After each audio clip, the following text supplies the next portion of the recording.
Hey there, Jeremy. Welcome to the very first edition of Ask the General, where you get to ask questions and I get to try to answer them. If you have a bodybuilding related question, go to Facebook, Twitter, or Instagram and hashtag AskTheGeneral. And every Friday here on our YouTube channel, I'll answer them for you. So without further ado, let's get to it. The first question is, hey General, any suggestions for tightening loose skin while losing weight, possibly without equipment? Lost 70 pounds plus, going for another 50, but want to try and tighten the skin as well. Well, first off, congratulations on losing 70 pounds. That is amazing. A big hoorah to you for doing that. Unfortunately, when it comes to skin, you kind of have to let nature take its own path. So depending on your age, the skin will shrink back to normal faster or slower. Really, the thing that you can do is stay hydrated and eat as nutritionally well as you can, and that will help speed the process up. Now, if it's not doing it for you as quickly as you like, there is the option of going in for surgery, so you can definitely look at that option. How to transition from dieting to off-season eating after a show? Well, that's a great question. There's a misconception that you can gain a lot of muscle mass after a show, but really your body is primed to put on more fat than anything else. That's because you've been on a low-calorie diet for quite a long period of time. You're doing lots of cardio. Your body senses that it's in a starvation mode, and it wants to protect you. It's that smart. So what's going to do, as soon as you start eating higher calories, your body will store body fat. And this is just, like I said, the survival mechanism. So you want to reverse diet, which means following your diet plan that you followed into the show, reverse it and follow it out of the show. So you'll be slowly decreasing your cardio, slowly increasing calories, and that way you will not store fat nearly as easily if you just go immediately into off-season eating.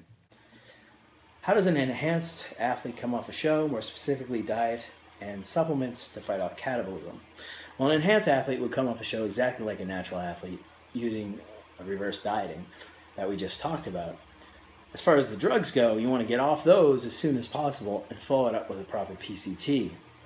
Now, supplements, if you're not already taking supplements, which I do recommend that you do, you definitely want to get on them now. Products like GP3 Evo and Ammo 8 are going to help with your recovery and help you keep a lot of that strength and muscle mass that you had accrued through your performance-enhancing products. So basically that answers that question. Question 4, how to transition from off-season to contest dieting? And this is a very good question. So basically what we want to do is do it in stages. We want to reduce calories and increase cardio. However, we don't want to do both at the same time. You want to do it in very carefully planned stages so that your body never gets accustomed to lower calories and increased cardio all at the same time. So do it in stages, little bits at a time, week by week, either one or the other, reduce calories or increase cardio. Your choice, because both basically do the same thing. You do more cardio to burn calories, you reduce calories, so there's less there.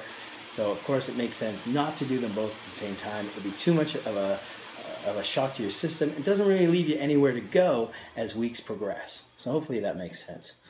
Question 5, glutamine. I read something about it on your post on your athletes page. Is glutamine good or no good? Glutamine's fantastic. It's not really a recovery agent, and it's not really a muscle builder directly. At least that's not what the science says.